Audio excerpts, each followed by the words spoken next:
Lucas, ¿cómo te va? Hola, buenas Lucas, noches. el director del Instituto de Investigaciones Económicas de la Bolsa de Comercio de Córdoba, es nuestro primer invitado. Decía que no se nos va a alcanzar el tiempo con todas las cosas que tenemos para analizar. La primera, esta manganeta, no he visto una cosa igual. ¿Qué han hecho con los 4.500 millones de dólares de los derechos especiales de giro? A ver si, porque tenemos muchas personas especializadas que son las que ven este programa especializado en economía.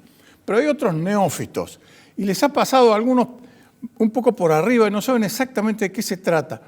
Ingreso la plata, la transformo en pesos, la convierto en una letra intransferible, pero al propio tiempo sobre esa letra emito. A ver, contámelo cómo es el tema. Son estos 4.300, 4.350 millones. Millones de dólares en derechos especiales de giro que llovieron del cielo, en primer lugar, aclaremos eso. Fue un regalo del fondo que se repartió por varios países. A nosotros nos tocaron esos 4.300 y algo millones de dólares que están depositados en el Banco Central, la cuenta y orden del Tesoro. Exacto. Entonces, ¿qué pasa acá? El Tesoro le pide los dólares porque va a necesitar hacer estos pagos. Hay un pago, un vencimiento con el fondo a fin de septiembre por poco menos de 1.900 millones de dólares que, digamos, que van a ser pagados usando en parte ese monto. Entonces, bueno, esa plata va al Tesoro, pero el Tesoro a cambio, entonces va al Tesoro, pero a su vez el Banco Central le emite estas letras intransferibles. ¿Sí? Entonces el Tesoro le da estas letras intransferibles y a cambio de esa letra intransferible que tiene el Banco Central ahora está autorizado a emitir por un valor equivalente a esos 4.350 millones de dólares. Además, ese asiento contable hace que se reduzca también el déficit. Pero estos son números, ¿no? Sí, porque va a ser contabilizado para el Tesoro como una suerte de ingreso corriente, digamos, dinero que le va a pasar el fondo. Entonces, es un manejo contable, algo complejo, pero que en la práctica lo que está diciéndote es que, por un lado, los 4.350 millones los van a usar para pagar deuda. Vence 1.800, 1.900 ahora, vence poco más al fin de año. O sea, esa plata va a tener ese fondo, ese destino de pago de deuda. Pero al mismo tiempo, la norma que están esquivando es la norma que le impide o que restringe la emisión monetaria para financiar el Tesoro, que ya estaba al tope digamos, del nivel máximo. Claro, o sea, estaba llegando, no podía emitir más. No podía emitir más, de acuerdo a las pocas normas que restringen la emisión monetaria que nos quedan. Bueno, hay dos maneras de pasarle plata del Banco Central al Tesoro. Una con lo que se llama adelantos transitorios, y ya se estaba llegando al tope, y la otra transferencia de utilidades, que tiene que ver con, el Central tiene algo de reservas. Cuando sube el dólar, es como que en pesos, el Central tiene más pesos, entonces eso se computa como una utilidad.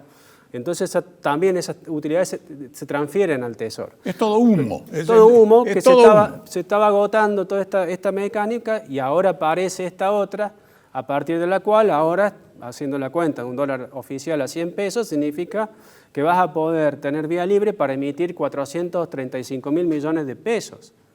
Y obviamente, si querés, vamos al siguiente tema, que es qué se va a hacer con esos pesos. Pero ese es el reclamo, es uno de los reclamos de Cristina Fernández de Kirchner. Efectivamente, esto es como tenemos los mandamientos de Cristina que están establecidos en esa carta, que a su vez fueron anticipados por uno de sus discípulos, que fue Fernando Vallejo, que básicamente decía... en otras palabras un poco más fuertes. En otras palabras, pero estaba diciendo que no se estaba gastando lo suficiente, que no se estaba cumpliendo con el presupuesto, porque por primera vez en tiempo de este gobierno, de este tipo de gobierno, en este año vamos a tener un déficit fiscal primario de 3,3% del Producto Bruto Interno, inferior al 4,5% del PBI, de resultado fiscal primario, presupuestado para 2021. Esa fue la crítica de Cristina, de que Guzmán no estaba gastando todo lo que se había comprometido a gastar en el presupuesto 2021 y en un contexto donde estamos en una situación económica muy frágil y que por lo tanto, digamos, la bajada de línea era tenés que gastar más para llegar al menos a ese 4,5%. Tenés que gastar más en nuestra gente, ¿sí? Exactamente, para que nos voten. O sea, esto es totalmente, en mi opinión, es una actitud, digamos, bastante miope, cortoplacista y hasta desde el punto de vista institucional gravísima, de que es descaradamente utilizar fondos públicos para tratar de conseguir votos.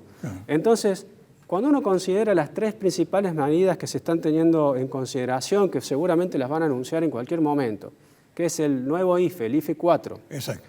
que es el ajuste, un bono para jubilados y pensionados, y un ajuste extra del salario mínimo. El salario mínimo ya tenía contemplado unos incrementos, pero va a haber en principio un 10% extra. Es decir, 175.000 pesos más o menos, iría. Básicamente terminaría en unos 35.000 pesos el salario mínimo.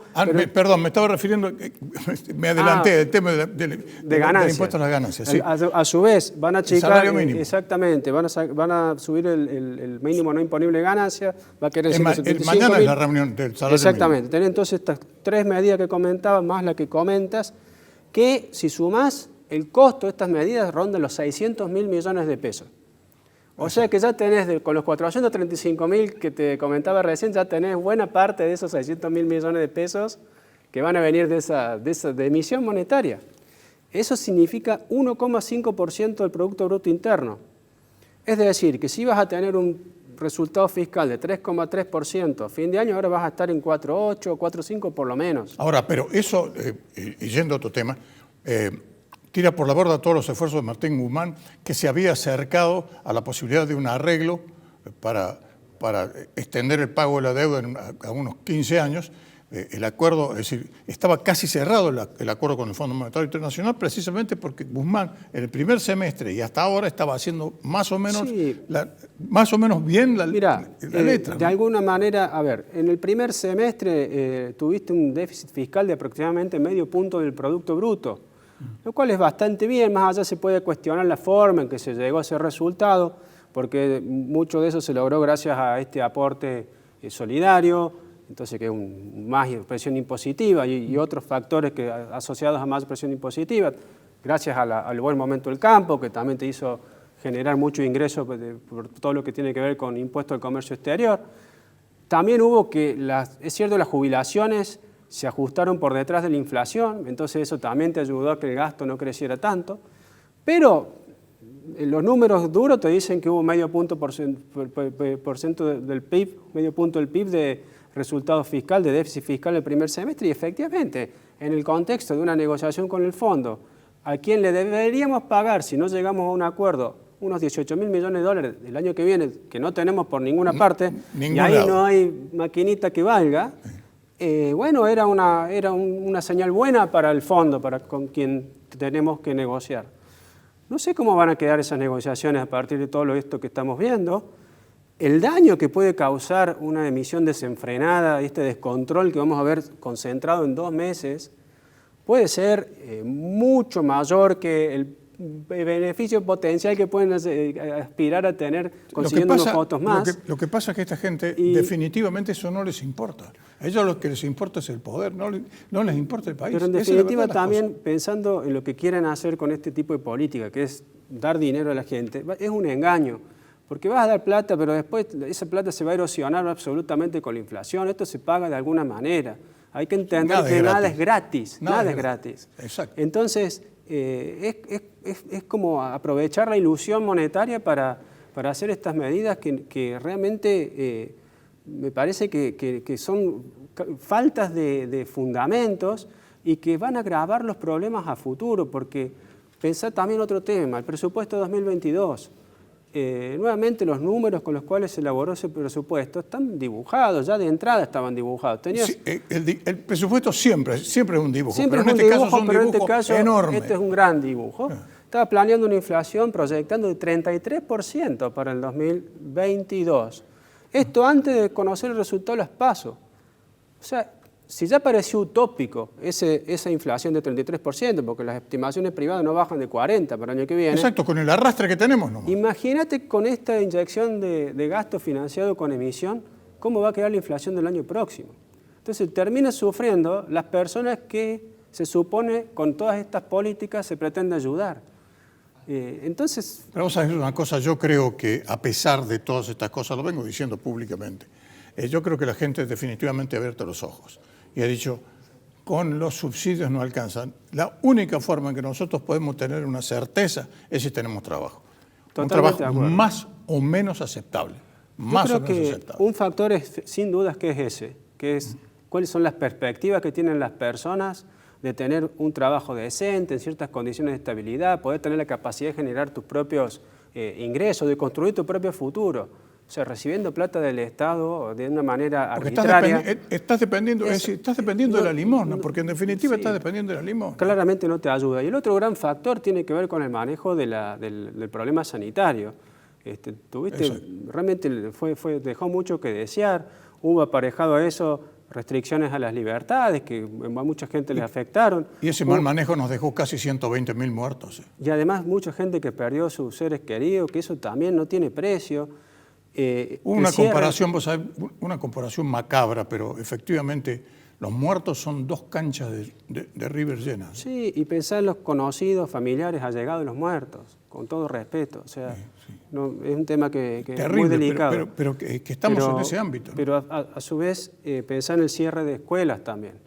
Entonces, hay muchos otros factores que tienen que ver con el desenvolvimiento de la vida, que sin duda ha sido un momento muy difícil, es un momento muy difícil de la pandemia, que requiere, digamos, mucha profundidad en el análisis, que por ahí escapa lo que podemos decir un economista, pero que eventualmente y efectivamente inciden en las preferencias electorales de las personas y claramente pueden haber determinado este resultado favorable, y son factores que no los vas a revertir con un poco de dinero que le quieras poner en el bolsillo de la gente, como se dice. Efectivamente, Lucas. Bueno, te podría haber consultado, por ejemplo, sobre todas las otras cosas que se han dejado de hacer, pero se nos acabó el tiempo. Bueno. No importa, tenemos tiempo, en cualquier otro momento de Córdoba al Mundo volvemos a conversar.